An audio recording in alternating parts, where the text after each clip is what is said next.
Okay, so option number C है that is formation of a protobions. इसके बाद synthesis of organic monomers और synthesis of organic polymers and formation of DNA based genetics. तो आप लोगों ने सबसे पहले क्यू लगाया सिंथेटिक और सिंथेसिस ऑफ ऑर्गेनिक मोनोमर। फिर इसके बाद आप लोगों ने आर लगाया सिंथेसिस ऑफ ऑर्गेनिक पॉलीमर। फिर इसके बाद आप लोगों ने पी लगाया प्रोटोबियंट्स। फिर इसके बाद डी। ओके, तो ऑप्शन नंबर ये सही है। चलिए, पोल्यूशन को लेकर के पहला जो सवाल था आपका, आप लोगों ने सही जवाब दिया। अगला सवाल है आपके सामने ये। The gaseous mixture used by mirror for the synthesis of amino acid through heat and electric discharge included. Miller के द्वारा जो उनके एक्सपेरिमेंट में गैसियस मॉलिक्यूल्स यूज किए गए थे अमीनो एसिड्स को सिंथेसिस करने के लिए, वो गैसियस मॉलिक्यूल्स कौन कौन से हैं, यही आपसे सवाल पूछा जा रहा है।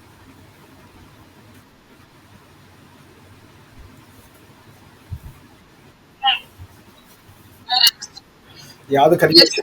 हाँ, याद करिए, आपको ऐसे मिरर के एक्सपेरिमेंट में आपको यहाँ पे पढ़ाया गया था इलेक्ट्रिक स्पार्क। CS4 था, NH3 था और H2 था। हाँ, और H2O का वेपर भी था। ये सारे कंपोनेंट थे, तो ऑप्शन नंबर ए क्या होगा आपका, सही हो जाएगा। ओके, अगला सवाल है which is thought to be the correct sequence of these events from the earliest to the most recent in the evolution of life on the earth। Life of earth को लेकर के अर्लीस्ट से लेकर के, मतलब सीक्वेंस कौन सा सही है, मतलब पहले से लेकर के अब तक के का ऑर्डर में।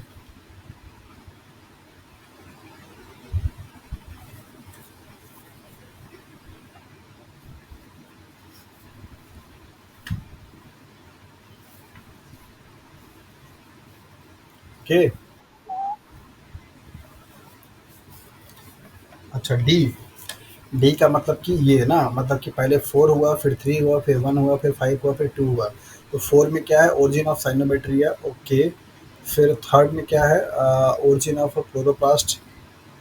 ओके, फिर इसके बाद क्या है, first origin of mitochondria. Okay, फिर उसके बाद fifth origin of fungi plant system. और इसके बाद second origin of multicellular eukaryotes. Okay, और कोई।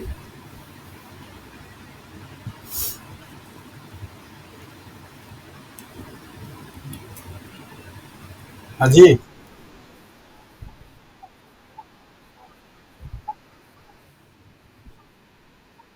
अगर अगर आप लोगों को इसमें कन्फ्यूजन है कि माइटोकॉन्ड्रिया की डिस्कवरी पहले हुई या क्लोरोप्लास्ट का, तो मैं आपको यहाँ पे बता देता हूँ कि पहले डिस्कवरी माइटोकॉन्ड्रिया की हुई और देन उसके बाद क्लोरोप्लास्ट का हुआ।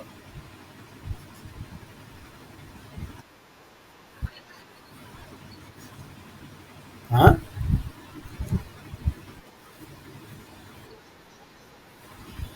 डी वाले तो पहले क्लोरोप्लास्ट आ रहा है। डी वाले में तो पहले क्लोरोप्लास्ट आ रहा है।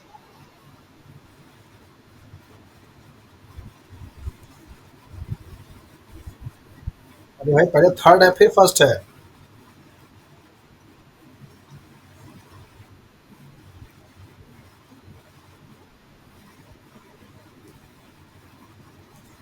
बताइए।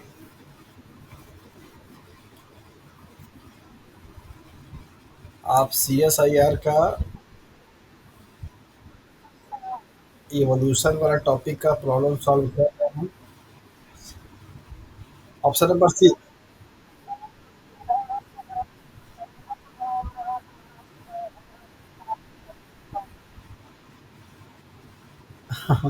देखिए यहाँ पे ऑप्शन नंबर 4 ये सही है सबका, मतलब कि ओरिजिन ऑफ साइनोबैक्टीरिया सबसे पहले यही बना था। ये मतलब सबसे पहले तो उससे बैक्टीरिया बना था, लेकिन बैक्टीरिया चूंकि दिया नहीं है, तो पहला ये हो जाएगा। इसके बाद आता है माइटोकॉन्ड्रिया, एरोबिक का रेस्पिरेशन का बात हुआ, तो ये बना। फिर इसके बाद बना क्लोरोप्लास्ट में फोटोसिंथेसिस करने वाले।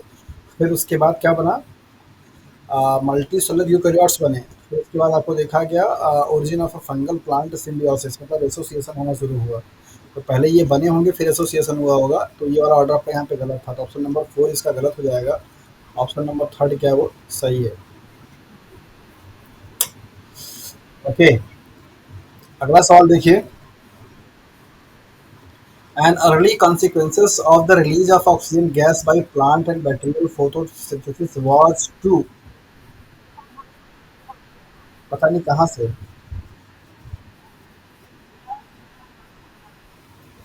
बंद करो भाई अमित। हाँ। An early consequences of a release of the oxygen gas by the plant and the bacterial photosynthesis was to, starting में बैक्टीरिया और प्लांट के थ्रू फोटोसिंथेसिस के प्रोसेस से जो ऑक्सीजन रिलीज किया गया था उनका क्या कॉन्सिक्वेंसेस था, मीन्स क्या उनका परिणाम था।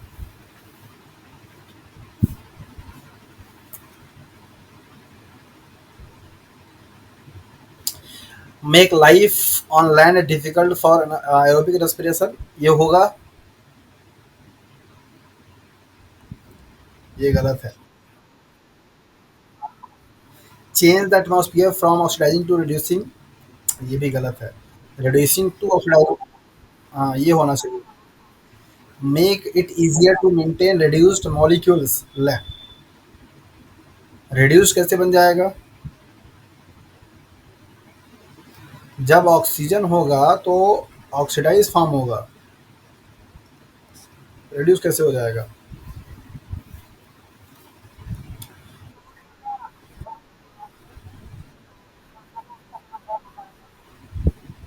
यहाँ पे है causes iron in ocean water and terrestrial rock to rust oxidize, जी हाँ, ऑक्सीजन जो बनेगा उससे ऑक्सीडेशन की प्रोसेस होगी। ऑप्शन नंबर फोर्थ क्या है आपका सही है। ये तीन ऑप्शंस आपके क्या हैं गलत हैं। यहाँ पे अगर ये रिड्यूसिंग टू ऑक्सीडाइज दिया होता तो सही हो जाता, या यहाँ पे ऑक्सीडाइज मॉलिक्यूल दिया था तो भी सही हो जाता, बट ऐसा नहीं दिया है। या यहाँ पे एनारोबिक कर देता तो भी आपका सही हो जाता, बट तीनों ही ऑप्शन में स्लाइटली मिस्टेक है, दैट मीन्स करेक्ट नहीं है। That is why option number ये तीनों गलत है। चौथा ऑप्शन नंबर आपका सही है। शायद अगर यहाँ पे ये ऑक्सीडाइज टर्म नहीं लिखा हुआ होता तो मोस्ट ऑफ दी बच्चों की का जो आंसर सही लगाना होता वो सी पे जाता, है ना। देखिए कितना सिंपल सा सवाल है, बट सिंपल सिंपल सवाल भी आपसे गलत हो सकता है। मतलब सिंपल सवाल ये पूछा जा रहा है कि फोटोसिंथेसिस जब होना शुरू हुआ और उससे ऑक्सीजन जब बनना शुरू हुआ तो उसका क्या परिणाम आया, परिणाम पूछा गया आपसे। तो सिंपल, जो भी एटमॉस्फेयर था पहले रिड्यूसिंग था, अब ऑक्सीडाइजिंग हो गया, तो जो भी मॉलिक्यूल्स होंगे वो सब ऑक्सीडाइज फॉर्म में होंगे। चलिए अगला सवाल आपके सामने अच्छे तरीके से ये है। Which of the following steps has not yet been accomplished by scientists studying the origin of life, इसमें से कौन सा ऐसा पॉइंट है जो कि अभी तक साइंटिस्ट जो स्टडी कर रहे हैं ओरिजिन ऑफ लाइफ के बारे में वो नहीं बता पाए हैं।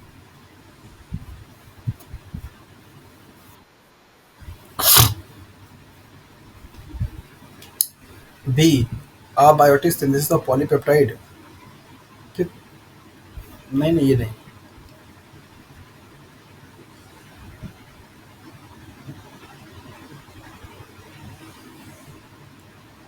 थोड़ा जो पढ़ाया उसको लगा के अप्रोच करिए, देखिए कैसे आ रहा है, सही नहीं आ रहा, गलत आ रहा है। Synthesis of synthesis of small RNA polymerase by ribosome, ये तो डिस्कवरी हो गई, ये तो खत्म हो गया। अबायोटिक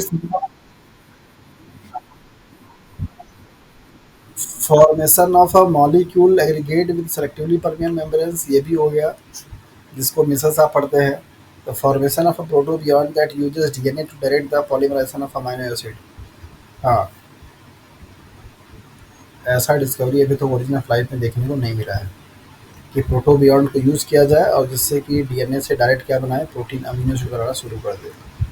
प्रोटोबियन के पास ये प्रॉपर्टी नहीं है। ऑप्शन नंबर डी सही है।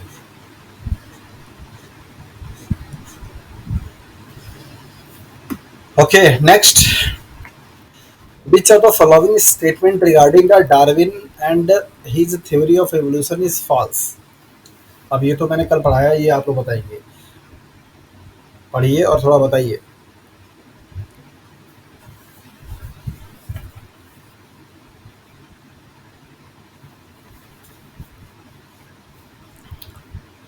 Darwin noticed that the South African species of the birds more closely resembles species found in other temperate regions than European species of birds.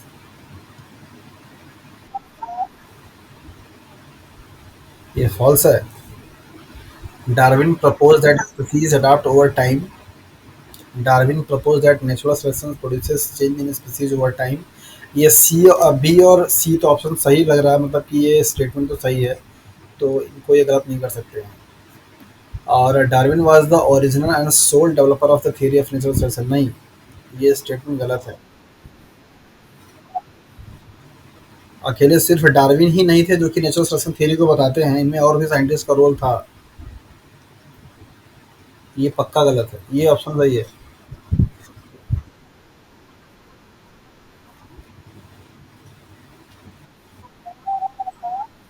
हाँ जी, Darwin notice that the south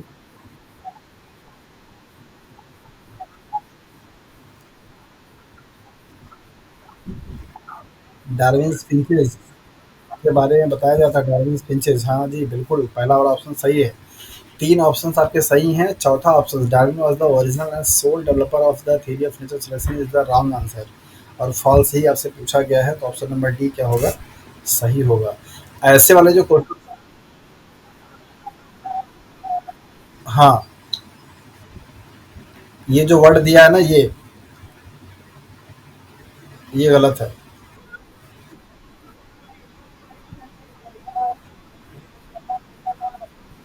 हाँ, मतलब कि जो soul दे रखा है इसका मतलब होता है कि सिर्फ अकेले वही थे, जबकि ऐसा नहीं था. नेचुरल सिलेक्शन थ्योरी में देने में और भी साइंटिस्ट का कंट्रीब्यूशन था. Which of the following does not explain the term survival of the fittest.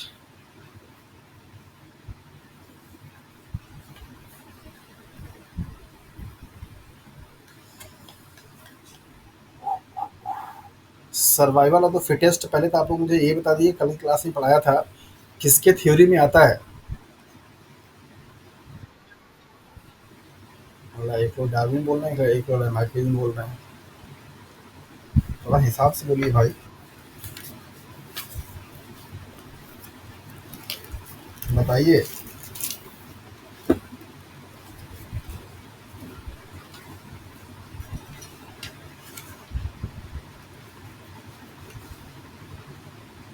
अरे बोलिए जी भाई, ऐसे कैसे.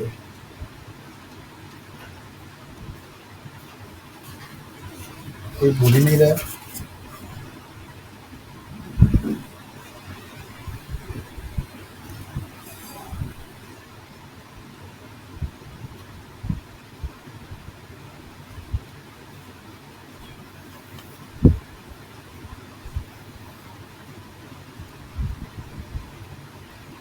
अरे कोई तो बोलो भैया, सर्वाइवल. अरे वो छोड़ो, पहले हमको ये बताओ, सर्वाइवल ऑफ द फिटेस्ट किसकी थ्योरी का पार्ट है. जी हाँ, और डार्विन के लिए मैंने एक कोड बताया था. क्या था वो कोड, DNS, बताया था. डार्विन नेचुरल सिलेक्शन, उन्होंने ही बताया था survival of the fittest. Nature में सिर्फ वही ऑर्गेनिज्म, वही इंडिविजुअल एग्जिस्ट कर सकता है जो कि कंपटीशन में अपने आप को फिट प्रूफ कर पाए. कंपटीशन तीन चीज़ों के लिए, फूड के लिए, शेल्टर के लिए, मेट के लिए.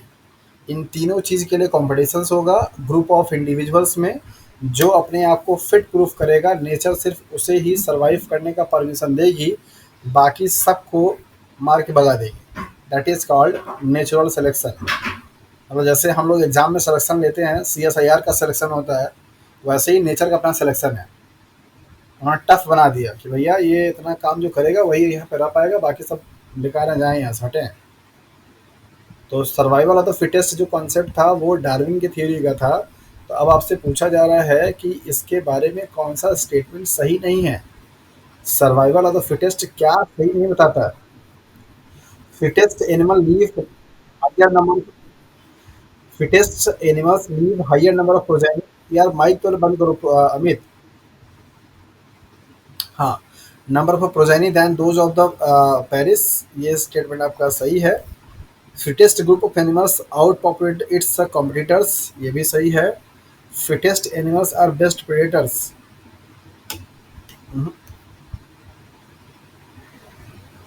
इस टर्म का मतलब समझते हैं।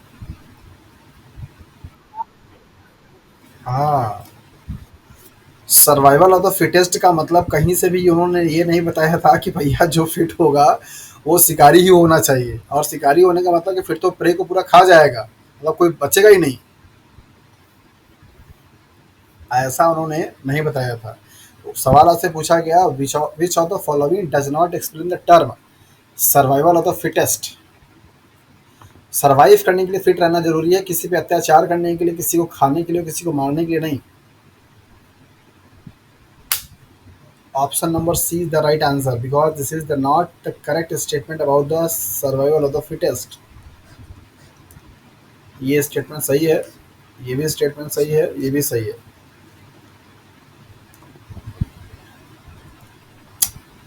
Okay, assuming Hardy-Weinberg equilibrium, the genotype frequency of heterozygotes, if the frequency of the two alleles at the gene being studied are 0.6 and 0.4 will be। पहले तो मुझे ये बताइए कि ये क्वेश्चन कितने लोगों को समझ में आया।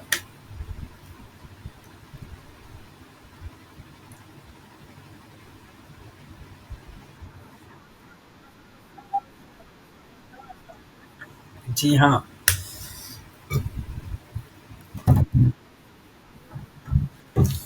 हाँ, यहाँ पर मैंने आपको फॉर्मूला बताया था, that is what, P plus Q is equal to one. जहाँ पे पी क्या है, डोमिनेंट है, क्यू क्या है, आपका रिसेसिव है, और इन दोनों का स्क्वायर का फार्मूला था पी प्लस क्यू का whole square is equal to P square plus Q square plus two P Q. कौन सा? चलिए लगा देते हैं सिवा, लेकिन कैसे सही है इसको थोड़ा देख लेते हैं, बाकी लोग भी फटाफट बताएं। यहाँ पे सवाल में आपको पी और क्यू की वैल्यू दिया हुआ है और पी की वैल्यू आपसे पूछा हुआ है। तो पी की वैल्यू कितना दे रखा है, 0.6, क्यू की वैल्यू कितना दे रखा है, 0.4 बराबर 1। राइट, आपसे पूछ रहा है हेट्रोजाइगोट्स का, मतलब ये पूछ रहा है आपसे। समझ में आया?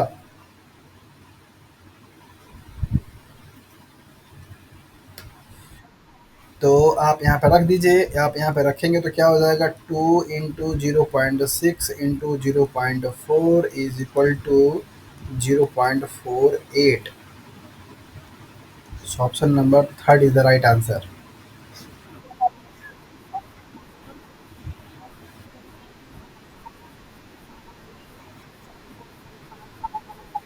देखिए आपको मैंने बताया था, पी प्लस क्यू का इक्वल टू जो वन होता है, ये तब आप लगाते हैं फार्मूला जब आपको किसी एक की वैल्यू दी हुई होती है, किसी एक को आपको जानना होता है।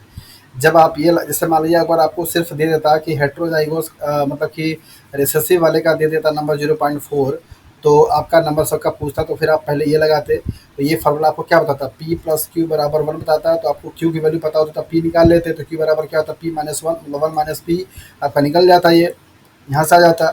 जब ये वैल्यू आ जाती तब फिर आप यहाँ पे ये पुट करते हैं ये वाले फार्मूले में, और यहाँ से आपको निकालना होता है। यहाँ पे सवाल में ऑलरेडी आपको पी प्लस क्यू की वैल्यू दिया हुआ है, मतलब पी और क्यू की, है ना। पी और क्यू की वैल्यू आपको हाँ दे रखा है, और हेट्रोजाइगोट्स का पूछा है। तो भैया मेरे, अगर ये वैल्यू पी का है और अगर ये वैल्यू आपका क्यू का है, तो फॉर्मूला पी प्लस क्यू का स्क्वायर बराबर क्या हो जाता है, P square plus Q square plus two P Q. तो ये वाली वैल्यूज आपका मतलब नहीं है, मतलब आपको सिर्फ ये पूछ रहा है।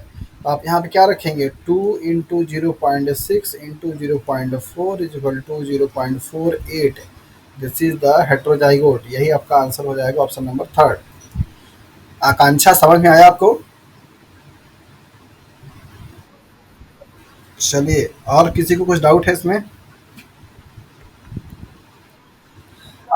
अगला सवाल फिर से देखिए, The likelihood of an individual in a population carrying two specific alleles of a human DNA marker, each on which has a frequency of 0.2 will be, बताइए।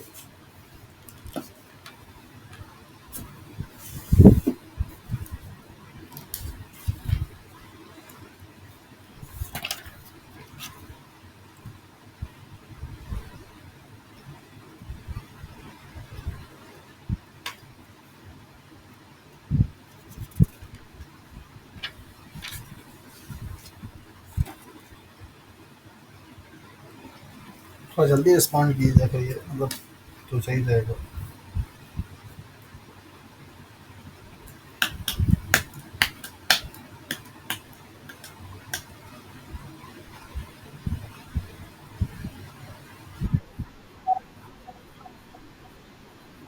Each on which,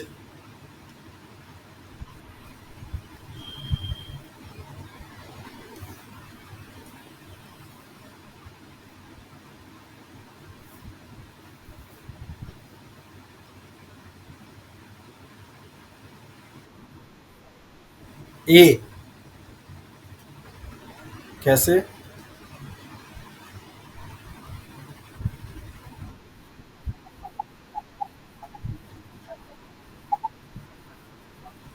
hmm. B 32, कैसे? Formula मैं यहाँ पे सबको लिख दे रहा हूँ, P plus Q is equal to one, P plus Q का whole square is equal to P square plus Q square plus two P Q.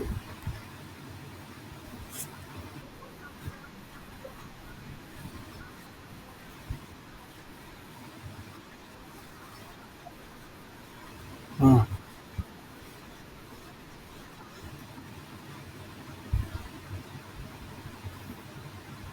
तो यहाँ पे कहाँ हेट्रोजाइगस पूछा ही कहाँ है? सवाल पूछ क्या था पहले ये तो ध्यान दीजिए। हेट्रोजाइगस तो पूछ ही नहीं रहा है।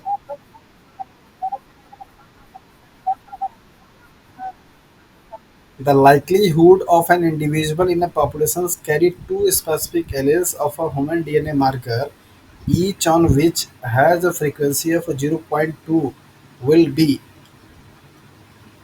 सवाल को थोड़ा समझिए।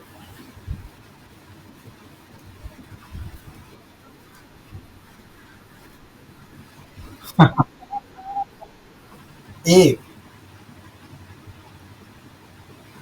पहले तो मुझे ये बताइए कि कितने लोगों को ये समझ में आया कि ये सवाल में पूछ क्या रहा है।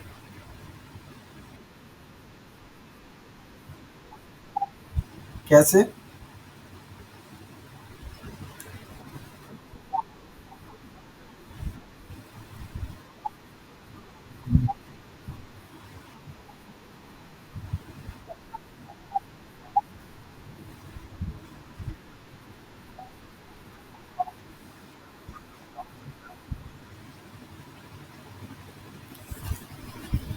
अरे बाप रे, क्या कहना चाह रहे हो अमित तुम?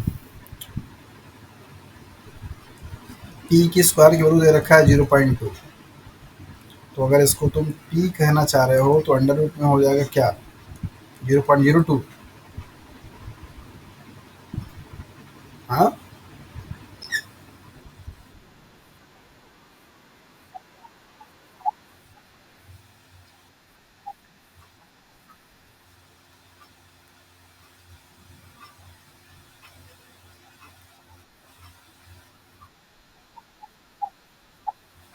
तो पी स्क्वायर की वैल्यू कितनी हो जाएगी? 0.4।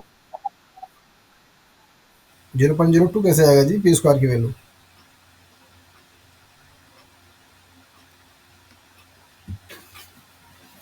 लाइट भी चली गई यहाँ पे।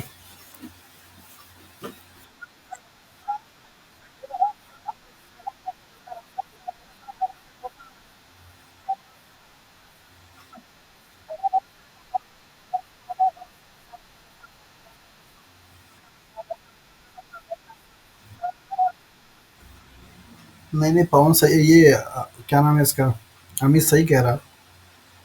पी की वैल्यू अगर ये दे रखा है तो पी स्क्वायर की वैल्यू क्या करोगे, इसका वैल्यू मल्टीप्लाई करोगे ना, 0.2 से 0.2 को मल्टीप्लाई करोगे तो ये 0.04 आएगा। ठीक है, तो जब पी स्क्वायर की वैल्यू 0.2 पे निकल जाएगी तो जब इन दोनों को ये ऐड करोगे तो यहाँ पे आएगा 0.08। ये पी की वैल्यू निकलेगी पी स्क्वायर की, ऐसे ही क्यू स्क्वायर की निकल जाएगी। तो क्यू स्क्वायर बराबर क्या हो जाएगा, 0.2 इंटू 0.2, 0.04। तो 0.04 प्लस 0.04 इजक्वल टू क्या हो जाएगा, 0.08। ऑप्शन नंबर डी सही है।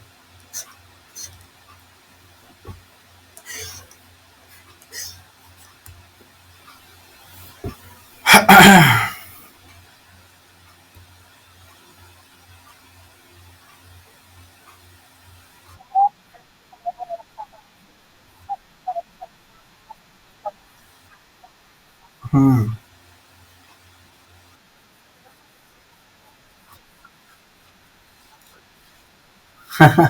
क्वेश्चंस ये आपसे पूछना चाह रहा है कि पढ़िए statement, the likelihood of an individuals in a population carry two specific alleles of human DNA marker each on which has frequency 0.2 will B.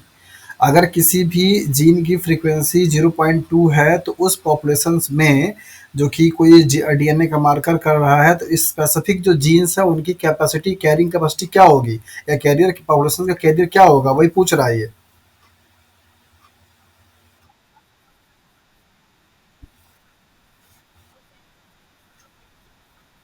हाँ, यहाँ से ये लाइन पढ़ी है, ये लाइन का मतलब यहाँ से है, इस वाले स्टेटमेंट से, the likelihood of individuals in population carrying two specific alleles, दो स्पेसिफिक एलिस को कंटेन कर रहा है जो कि डीएनए मार्कर के काम करता है, और जिसमें से एक की फ्रीक्वेंसी 0.2 दे रखी है, तो उसका क्या होगा, मतलब पॉसिबल चीज़ क्या आएगा, यही आपसे पूछ रहा है। ये विल बी का आंसर सवाल ये यहाँ से है, लाइकलीहुड से। तो उसके लिए ऑप्शन आपका ये है, दैट इज द 0.08। कैसे आया ये आपको यहाँ पे पता चल गया कि पी की वैल्यू आपको दे रखा है 0.2, फिर से मैं यहाँ पे बता दे रहा हूँ, पी की वैल्यू दे रखा है 0.2, तो पी स्क्वायर की वैल्यू हो जाएगा 0.04।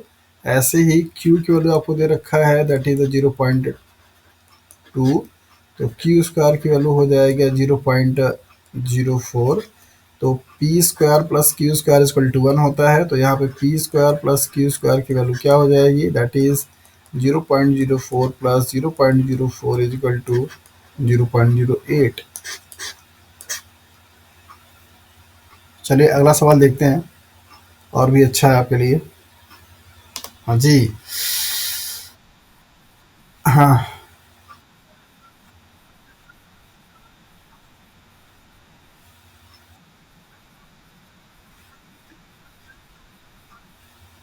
हाँ, स्लाइड पीछे नहीं होगी, अब तो मैंने डिलीट कर दिया, चलो खैर कोई नहीं, बताओ।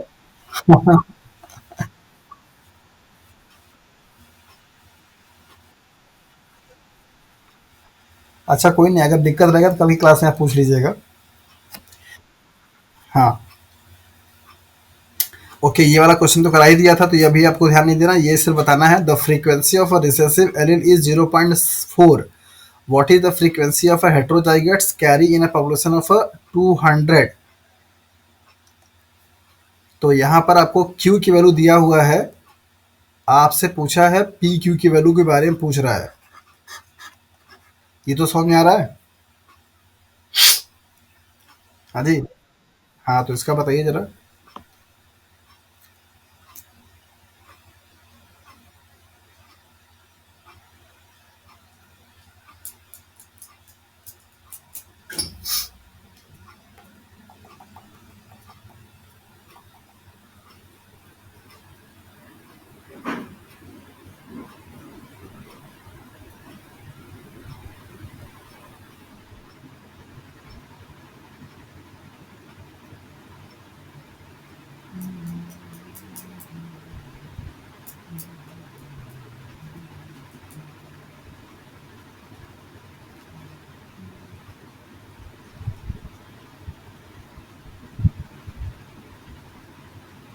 लग रहा है या मैं लगाऊं?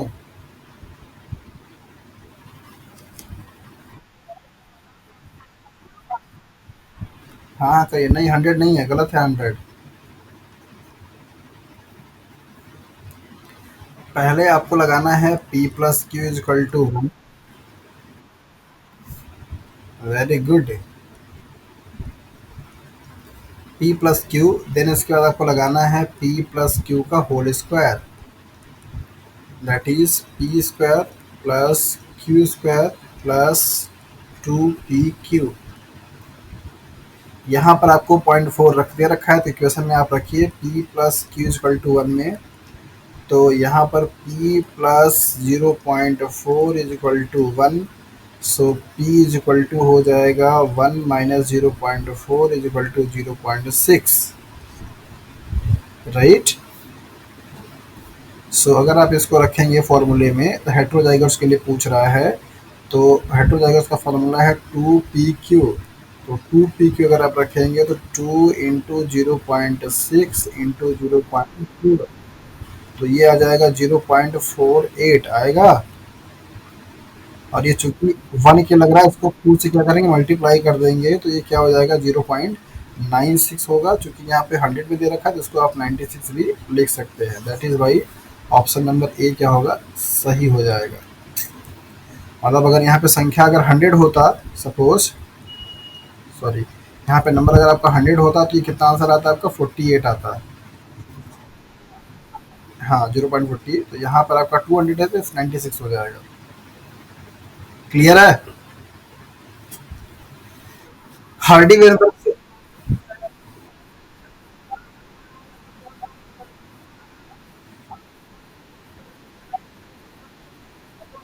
निकालना तो था, उसी से तो निकला है ये। 2 प्लस 2 पी की, तो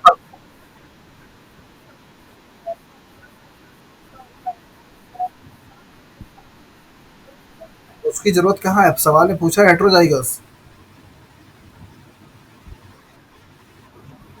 आपसे हेट्रोजाइगस पूछा नहीं। हाँ, पूरा फाइंड तब पूरा फाइंड तब करना होता है जब आपसे पूछा जाता है डोमिनेंट का, रिसेसिव का और हेट्रोजाइगस का, तीनों का।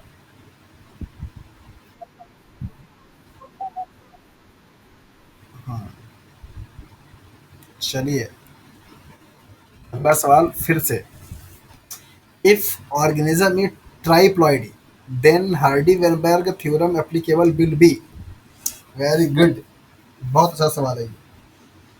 No numerical, no calculation, just only analytical.